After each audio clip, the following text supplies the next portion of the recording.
हाँ जी स्टूडेंट्स, आदाब, सत श्री अकाल, नमस्कार। तो शुरू करते हैं बेटा आज का काम। लेके प्रभु का नाम।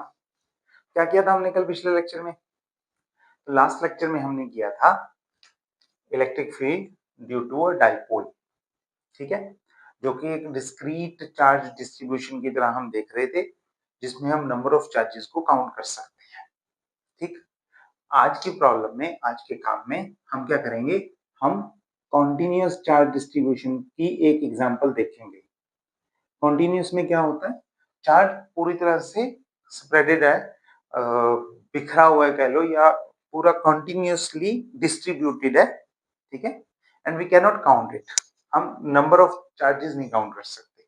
सुपरपोजिशन प्रिंसिपल लगाना भी है तो हम ऐसे नहीं लगा सकते कि चार्ज 1 से लेके n तक सबका सम कर दो, सबकी वजह से इलेक्ट्रिक फील्ड का सम कर दो, ऐसे नहीं कर सकते। क्या करेंगे? चार्ज डिस्ट्रीब्यूटेड है पूरे पे, तो जो समेशन होगा वो समेशन नहीं होगा, वो इंटीग्रेशन होगा from one limit to lower limit to upper limit. ठीक है, चलेगा? तो इतना ही काम है बस। आज इसकी एक एग्जांपल देखनी है हमें और इस पे हमारा काम हो जाएगा। तो सबसे सिंपल एग्जांपल देखते हैं। अगर बेसिक फंडे क्लियर हुए, सबसे पहली एग्जांपल समझ में आई, तो फिर बाकी एग्जांपल्स भी कर लोगे और हो ही जाती हैं आगे सारी। मैं बता भी दूंगा कैसे क्या क्या चेंजेस होने वाले हैं। ठीक, तो सबसे पहले देखते हैं लाइन पे। आपको याद होगा हमने लास्ट लेक्चर में ये भी सीखा था, कंटिन्यूअस चार्ज डिस्ट्रीब्यूशन में तीन तरह के चार्ज डिस्ट्रीब्यूशन होते हैं। एक होता है चार्ज अपॉन लेंथ, दूसरे में होता है चार्ज अपॉन एरिया, तीसरे में होता है charge upon volume. This is linear charge density और linear charge distribution, this is surface charge distribution and this is volume charge density और डिस्ट्रीब्यूशन। ठीक है, तो डेंसिटी की हमने डेफिनेशन ये कर ली थी लीनियर, सरफेस और वॉल्यूम। ठीक, अब कौन सा कर रहे हैं? हम लाइन चार्ज कर रहे हैं तो इसे यूज करेंगे और इन्हें हम अगले केसेस के लिए रख लेते हैं एक बार। फिलहाल हम किसे यूज करने वाले हैं? फिलहाल हम लाइन चार्ज को यूज करने वाले हैं। ठीक है, चलो करें। ले लो एक वायर, ये लो वायर ले लो एक। ठीक है, वायर मैं थोड़ा सा अच्छे से नीचे बना लेता हूँ ताकि आगे की भी चीजें उस पर हो सके। तो ये लो, ये वायर मैंने ले ली। कितनी लेंथ, कहां से कहां तक जा रही है? मान लो L लेंथ है इसकी। लेंथ कितनी है? कैपिटल L ले लेते हैं, कैपिटल L। ठीक है, तो कोई सेंट्रल पॉइंट हो सकता है। इस पे चार्ज जो है वो plus plus plus plus plus plus सारा चार्ज जो है वो डिस्ट्रीब्यूटेड है।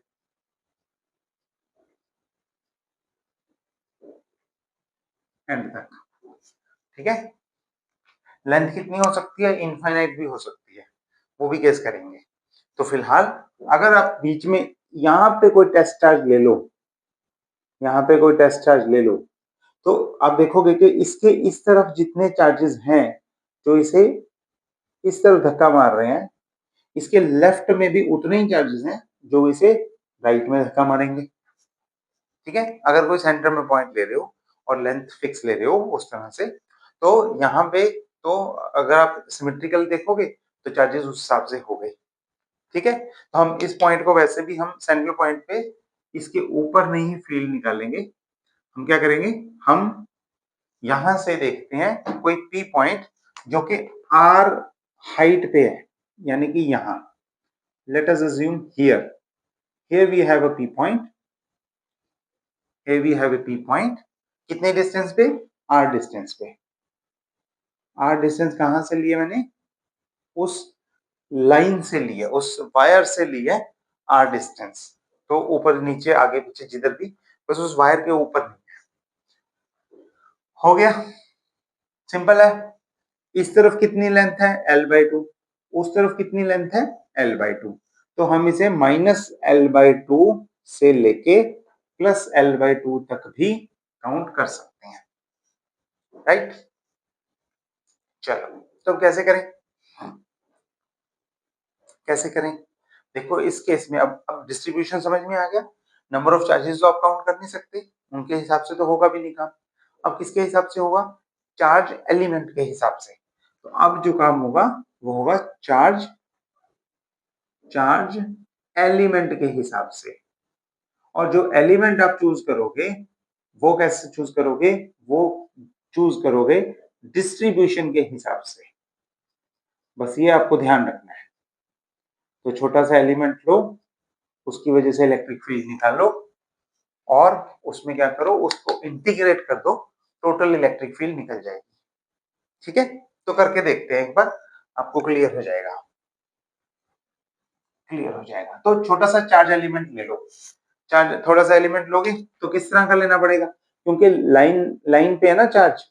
तो small charge element let's say D Q, वो भी क्या होगा, वो भी स्मॉल सा लेंथ एलिमेंट होगा, क्योंकि लाइन चार्ज डिस्ट्रीब्यूशन है। ठीक है, तो ये डिस्ट्रीब्यूशन डी क्यू आप कैसे लिख सकते हो? Lambda into D L. इसकी लेंथ कितनी है? इसकी स्मॉल लेंथ है D L. Okay, lambda into D L कैसे किया? क्योंकि लैम्डा हम ऐसे ही डिफाइन करते हैं, lambda is defined as charge upon length, total charge upon total length. तो यहाँ पे हो गया small charge is lambda into small length. ठीक है, और इसमें अजम्पशन क्या है? इसमें अजम्पशन है charge is uniformly distributed. Uniformly, अगर यूनिफॉर्म ना हुआ, यूनिफॉर्म डिस्ट्रीब्यूशन ना हुआ तो फिर नहीं है वैलिड, लेकिन हम जितनी बार भी लेंगे हम यूनिफॉर्म डिस्ट्रीब्यूशन ही लेंगे।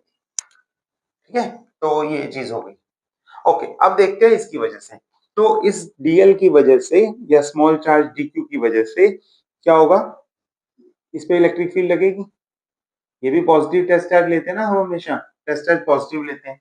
इलेक्ट्रिक फील्ड लगेगी जो उसे क्या भेजेगी? बाहर को भेजेगी। कितनी इलेक्ट्रिक फील्ड लगेगी? लेट अस अज्यूम कि डीई इलेक्ट्रिक फील्ड लगेगी, स्मॉल इलेक्ट्रिक फील्ड। अब इस इलेक्ट्रिक फील्ड को आप देखोगे तो यहाँ इसके दो कंपोनेंट हो सकते हैं। एक, अगर मैं ये थीटा एंगल ले लूं तो ये हो गया dE cos theta component, dE cos theta component. और अगर ये वाला एंगल है वो थीटा है तो ये कौन सा कंपोनेंट हुआ? Perpendicular component, dE sine theta. Okay, ठीक है। अब अगर इसके इस तरफ लेफ्ट की तरफ कोई एलिमेंट है तो इसके राइट की तरफ भी तो एलिमेंट होगा। और जितनी डिस्टेंस ये है, ये मान लो सेंटर से कितनी डिस्टेंस है? एल डिस्टेंस है, स्मॉल एल माना मैंने। तो सेंटर से ही स्मॉल एल डिस्टेंस पे हम एक और लेंथ एलिमेंट ले सकते हैं, छोटा सा चार्ज एलिमेंट। ठीक है, और ये जो फील्ड है ये भी लगाएगा, ये भी लगाएगा, ये भी उसी तरफ भेजने की करेगा। उस फील्ड की वैल्यू भी डीई होगी, क्योंकि हमने सेम लेंथ पे भेजा। डीई देखो, अगर आप डीई लिखोगे तो कितना होगा? Small charge divided by 4 pi epsilon naught distance, distance between two. ये डिस्टेंस कितना है? ये डिस्टेंस है under root L square plus R square, ये वाला पाइथागोरस लगा के, L square plus R square, है ना। तो under root L square plus R square, distance का स्क्वायर यानी कि स्क्वायर, ये हो गया। ठीक है, ये लगा दिया। अब अगर L same, charge element same, R same, R तो फिक्स है, जितनी एल यहां से ली उतनी एल पे उधर ले लो। तो उस एल पे डीक्यू स्मॉल एलिमेंट एक और उतना ही चार्ज एलिमेंट लिया तो क्या होगा?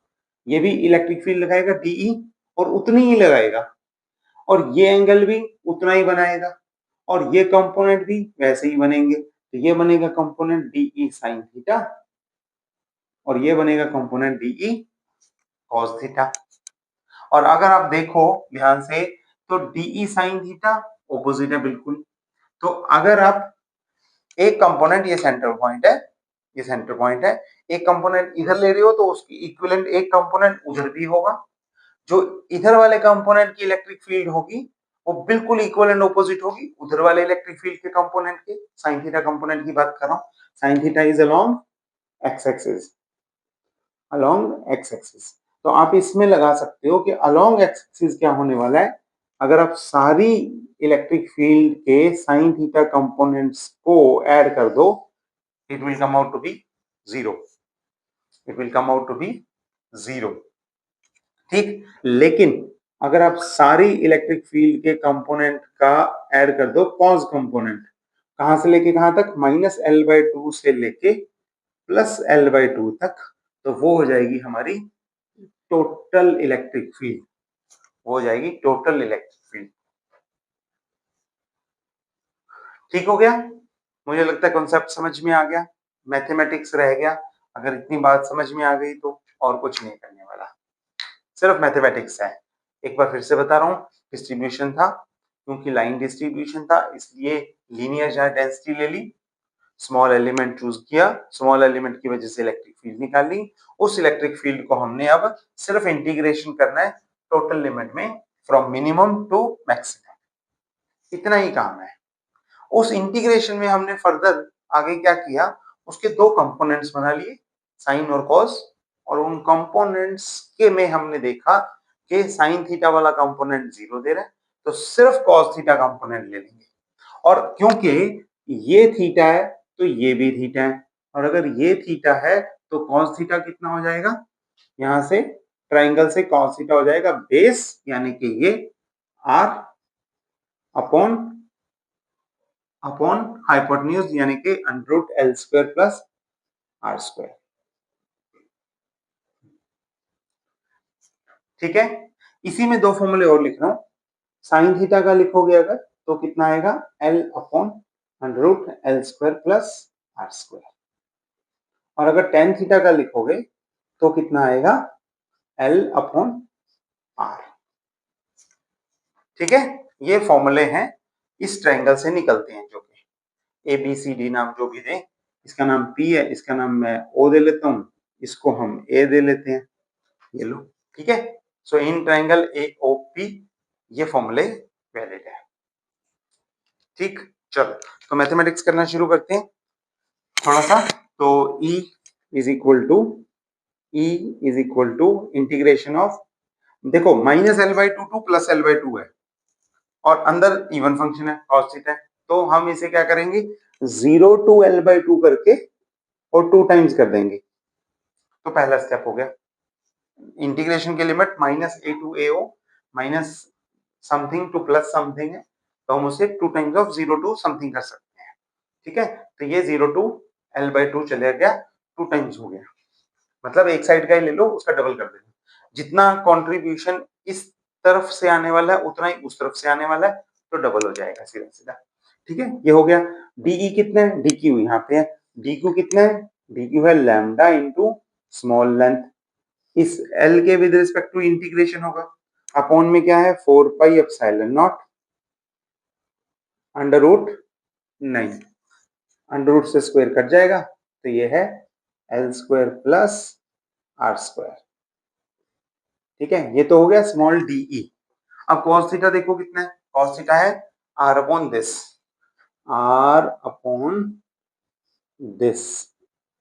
L² plus r² under root. ठीक है, अब इसमें से जो कांस्टेंट निकाल सकते हो निकाल लो, तो 2 बाहर है, 2 बाहर है, लैम्डा बाहर चला जाएगा, कांस्टेंट है, r कांस्टेंट है, बाहर चला जाएगा, 4 पाई एप्सिलॉन नॉट कांस्टेंट है, बाहर चला जाएगा, और बाकी बचेगा 0 टू L/2 का integration, 0 to L/2 integration with respect to L, और अपॉन में है L² plus r² power 3/2, L² plus r² power 3/2।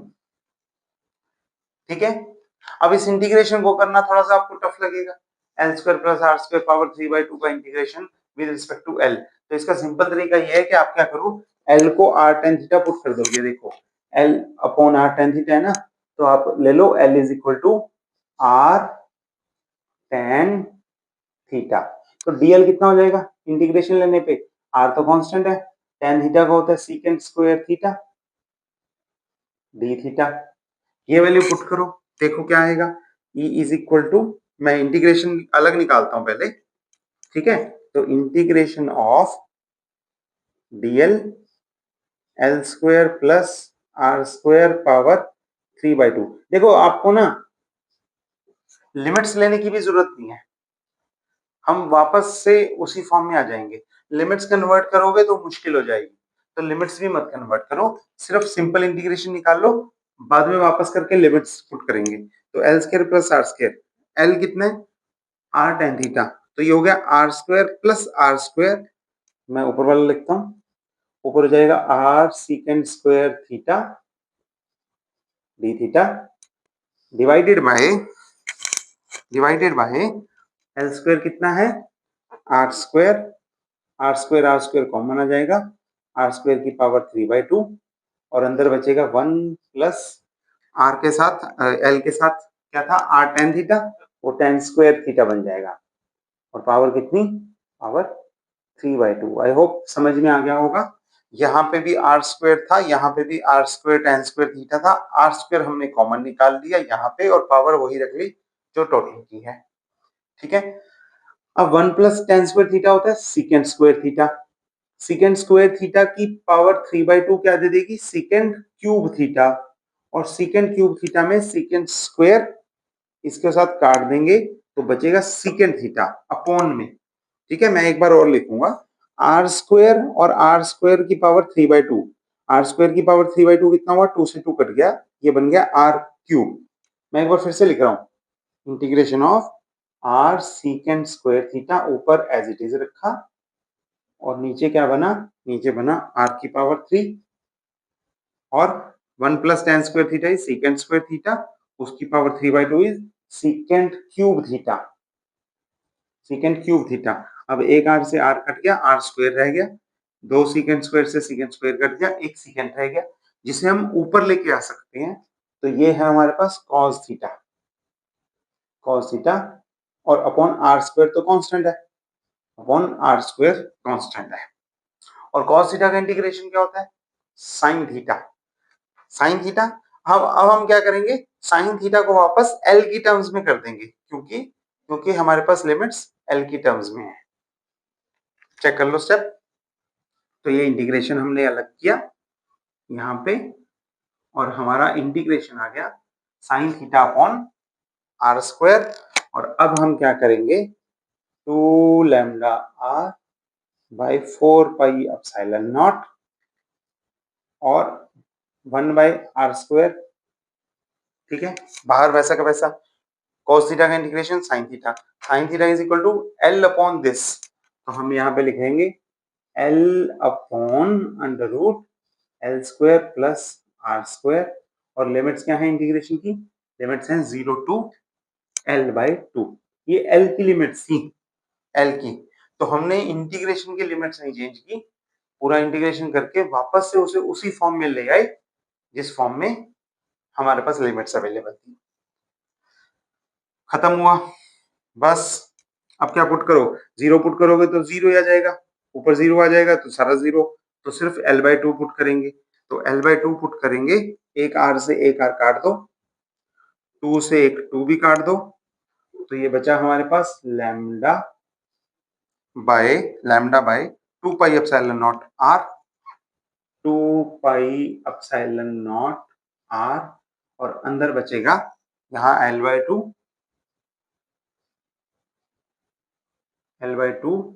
Under root, ये भी L/2 यानी कि L square by 4 plus R square, ये बचेगा, और ये मैं इरेज कर देता हूं। देख लो राजे, आराम से देख लो, यहां तक पता लगा कि नहीं लगा, एक बार फिर से लिखने लगाऊं, total electric field is equal to lambda upon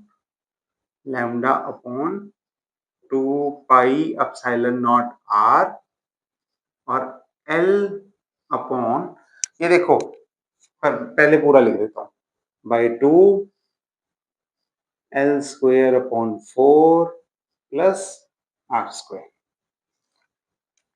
ठीक हो गया, चेक कर लो। चलो, तो यहां तक हम पहुंच गए बड़े आराम से, कोई मुश्किल नहीं हुई, सिंपल सिंपल स्टेप्स थे। अब लास्ट स्टेप कर लो, इसमें एलसीएम ले लो, तो ये 4 यहाँ पे पहुंच जाएगा। ठीक है, और ये 4 का अंडर रूट बाहर निकाल लो, और ये अंडर रूट 4 2 से कट जाएगा, ठीक, तो ये बन गया हमारे पास lambda by 2 pi epsilon not R L upon under root.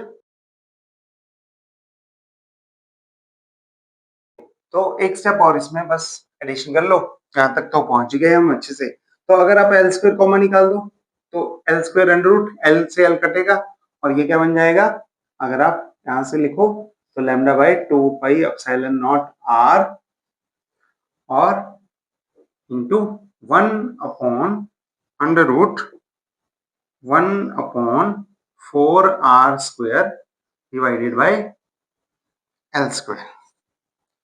ठीक है, हो गया, ये एक्सप्रेशन है। और इसमें अगर आप इनफाइनाइट लेंथ ले लो वायर की तो क्या हो जाएगा, ये 1 अपॉन इंफिनिटी इज 0, तो ये फैक्टर कट जाएगा, 1 हो जाएगा और बाकी जो बचा वो हमारे पास आ जाएगी total electric field is given by lambda upon 2 pi epsilon not R. तो ये किस किस चीज पे डिस्ट्रीब्यूशन की इलेक्ट्रिक फील्ड डिपेंड कर रही है, लाइन चार्ज में कि लीनियर चार्ज डेंसिटी कितनी है और कितनी डिस्टेंस पे, वायर से कितनी डिस्टेंस पे आपने उसे रखा हुआ है। दैट्स इट, सिंपल एक्सप्रेशन था, इतनी बात थी करने वाली और कुछ नहीं है इसमें। ठीक हो गया, ओके। एक चीज और बताता हूं, तो ध्यान से देखना, अगर आप इस लाइन चार्ज से आगे बढ़ के इसे थोड़ा सा शेप को चेंज कर दो, यानी कि ऐसे चार्ज डिस्ट्रीब्यूटेड है लाइन पे, तो ये वाला रिजल्ट है। अगर इसी को डिस्ट्रीब्यूशन को हम ऐसे कर दें, रिंग पे ले लें, तो रिंग के अंदर तो खोखला होता है सब, लेकिन सरफेस पे तो चार्ज रहेगा इस तरह से, रिंग की बात कर रहा हूं। ठीक है, तो क्या होगा, तो क्या होगा, रिंग के केस में अभी भी लीनियर चार्ज डिस्ट्रीब्यूशन ही है, लीनियर मतलब लैम्डा ही लोगे, चार्ज अपॉन लेंथ ही लोगे, लेकिन लेकिन लिमिट्स बदल जाएंगी। तो इसमें जो 0 से एल थी लेंथ, अब लेंथ कितनी है, सरकमफ्रेंस 2 पाई आर, तो अब जो है वो 2 पाई आर की लिमिट होगी। छोटा सा एलिमेंट जो यहां से यहां तक जाएगा वो 0 से पूरी सर्कल तक हो सकता है, तो लेंथ की लिमिट बदल जाएगी। ठीक हो गया, अगर इसी रिंग को आप भर दो, डिस्क बना दो, डिस्क मतलब बीच में से भी सब सब जगह पे चार्जेस हैं, एरिया में चार्ज हो गया, तो क्या होगा, तो एरियल चार्ज डिस्ट्रीब्यूशन यानी कि सरफेस चार्ज डिस्ट्रीब्यूशन आ जाएगा, सिग्मा इज क्यू अपॉन ए। और इस डिस्क को अगर आप 3 डायमेंशनल बना दो, स्फीयर बना दो, सॉलिड स्फीयर, तो क्या होगा, तो इसमें वॉल्यूम चार्ज डेंसिटी आ जाएगी, क्यू अपॉन वॉल्यूम। तो जिस तरह का डिस्ट्रीब्यूशन उस तरह की डेंसिटी यूज करोगे, और फिर काम वही है कि आप एक छोटा सा एलिमेंट लो और उसको minimum to maximum depending upon its distribution पूरे पे इंटीग्रेशन कर दो, इंटीग्रेशन करके आपको टोटल इलेक्ट्रिक फील्ड मिल जाएगी। दैट्स इट, इतना ही है। तो एक एग्जांपल हमने पूरी कर ली है, बाकियों में काम यही होना है, सिलेबस में जितना भी है वो हम कर ही लेंगे। ठीक है, तो इस तरह से बेसिक आइडिया ये है, सेम कॉन्सेप्ट को यूज करके आप अगले 5 10 15 आर्टिकल जितने मर्जी जैसे मर्जी कर सकते हो आराम से। ठीक है, सिर्फ डिस्ट्रीब्यूशन को ध्यान में रखना है, इंटीग्रेशन करनी है और इंटीग्रेशन में लिमिट्स ध्यान में रखनी है, मिनिमम टू मैक्सिमम कैसे लेनी है, आपका काम खत्म, इतना ही है। ठीक हो गया, चलो तो हम मिलते हैं अगली क्लास में, अगले लेक्चर में, अगले टॉपिक के साथ। तब के लिए इसे पढ़ लेना अच्छे से, पूरे से अच्छे से करके, कोई डाउट हो कुछ भी पूछ सकते हो कभी भी, और अपनी सेहत का ध्यान रखना। तब तक के लिए नेक्स्ट क्लास के लिए टेक केयर, शबा खैर, शुभ रात्रि, और see you soon in the next class.